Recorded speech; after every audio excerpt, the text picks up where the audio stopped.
Well, free agency is officially rolling, and the Detroit Lions have landed their first big free agency signing, and that is DJ Reed. So let's get right into it. Welcome in everybody to another video. Glad you guys are here. I felt like I needed that old intro for today's video because it's free agency time, and the Detroit Lions have just made a big splash move after losing Carlton Davis to the New England Patriots, saying this offseason that he wasn't going to miss this opportunity to get paid, landing $20 million per season with the New England Patriots to pair up with Christian Gonzalez.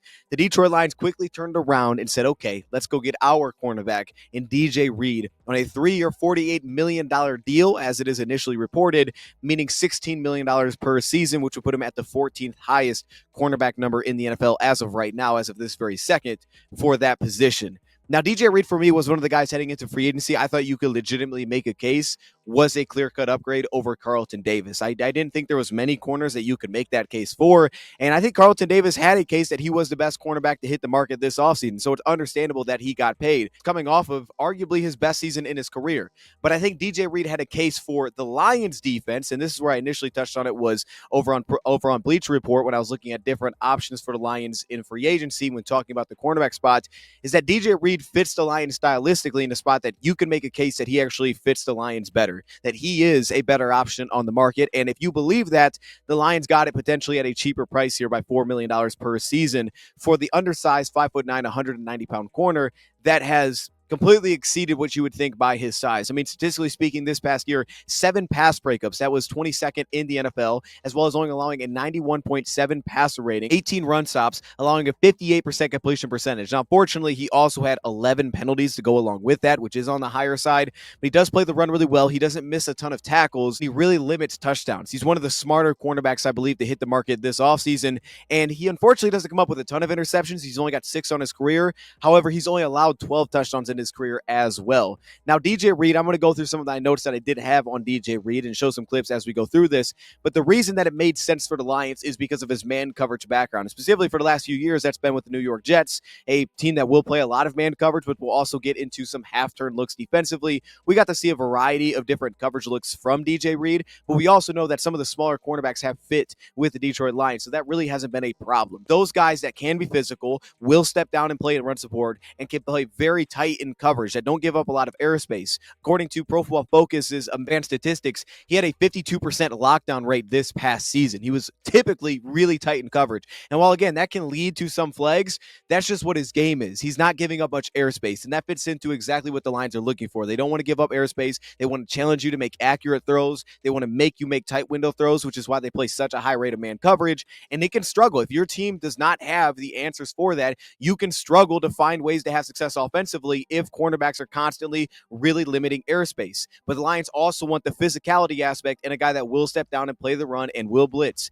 And as for DJ Reed, while he's built like a slot corner, he hasn't really done that since 2020. I think he is a very high football intelligence type of player that fits well in a lot of different coverage types, but at the same time really communicates well, very reactive when having to drop off his own responsibilities. You see him sort through man traffic responsibilities when working through levels, concepts, or kind of stacks from an offense. He does all those little things really well. He shines in the red zone, and he's so reactive and twitchy within his game, which you would expect from a shorter corner, no doubt, but he's very twitchy. He's very reactive as a cover corner. So let's start there first. He has an explosive and twitchy lateral burst when working his press technique. He really quickly beats wide receivers to their spot to be able to stay on top of routes. And this opens up a lot of flexibility for him as a true press corner, but it also allows him to play within a direct pedal, play mirror match, kind of step in front of drag routes and in breakers, and it also speeds up his play time and his play speed, because if you look at his 40 time, you wouldn't be blown away. When you look at his makeup burst or you look at the long speed when he's pressed vertically, you can see that, okay, there can be some challenges there, but he really limits that purely with that ability to be so reactive. And it starts immediately right off the line of scrimmage. Quick to close on those vertical stems of routes. So again, pushing out of a press release to work vertically, he's very quick to kind of close that airspace. He's naturally going to work through your hip because of his size, but he also carries some lean that he can really roll with routes. See that footwork within his pedal, the quickness in his footwork, but also just how natural it is, his ability to actually gain and gather depth. Half turn, it also shows up in off-man coverage, but that ability to truly pedal, retreat, and still gain depth while being able to swivel and work on top of routes. Plays low in the hip. He closes airspace consistently. Now, there are some little knocks that I had early, and this is not my full breakdown video, like just being a little bit over urgent, creating a little bit too much depth. He will get handsy, and you will see the thing, especially late on routes, he'll pick up holding or penalties. He is undersized. He doesn't carry a lot of length at the catch point, which can get him into some trouble. And because some of that speed just doesn't come naturally easy to him, he wins a lot early from what I had noticed. But there is some real looseness within his hips, that ability to transition, that ability to flip over, kind of continue to redirect. It also puts him in spots where he can play off man coverage or half turn and be able to bounce back and forth between routes, but specifically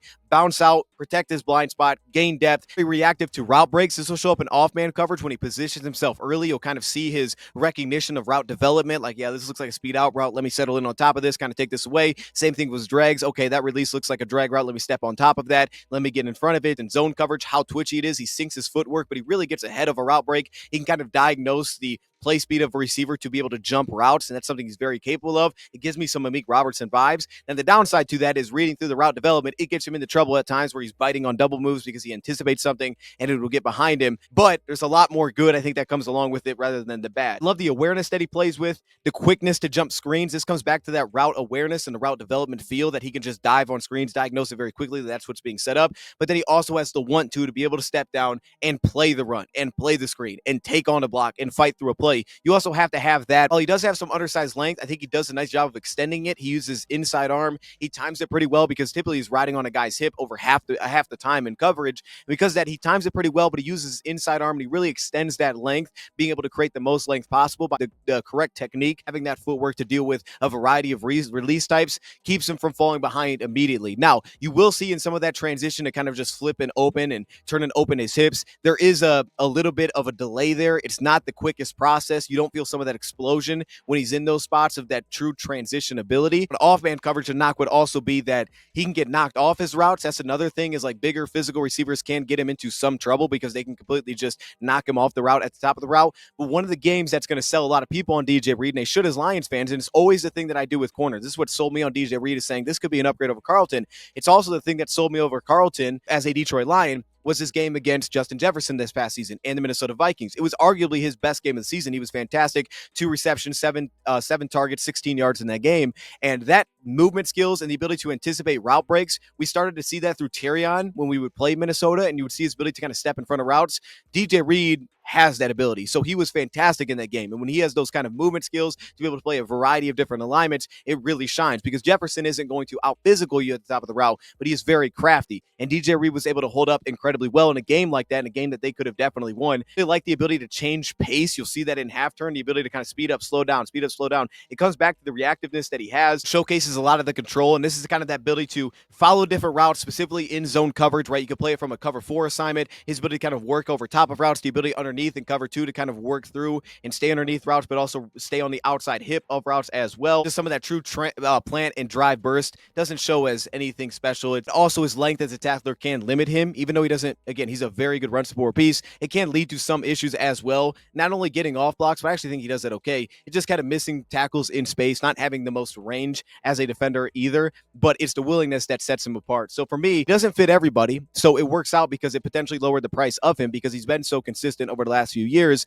But he also fits who the Lions are, and they're going to live with, hey, we'll have some penalties. They live with that. We know the Lions live with that, but they want to close airspace. They want to play man coverage. They want run support pieces, and DJ Reed just plays like a Detroit Lion. He reminds me of Meek Robertson. He reminds me in some ways of Rakestraw, with some of that ability to recognize, kind of route development, and now Terrion Arnold with some of the big time ball skills that he has, with the explosiveness at the catch point, even with some of the length that he can carry through those. I actually think that those two can actually work pretty well opposite each other, because there's actually a little bit of a different element that both of them can bring at the catch point. But at the same time, both of them got to fit in the same style, because neither of them have the greatest long speed, right? But they both can fit in the same style of defense. Nailed a player here that fits perfectly for who they want to be. So we'll do a full breakdown at some point here, but the 28-year-old in DJ Reed is officially a Detroit Lion. They put emphasis on adding this spot back, and I think that they could be potentially thinking of this as an upgrade for us. I would not be surprised if the Lions felt like they got better here, because this was the perfect piece for who they are defensively. Let me know your thoughts in the comments below.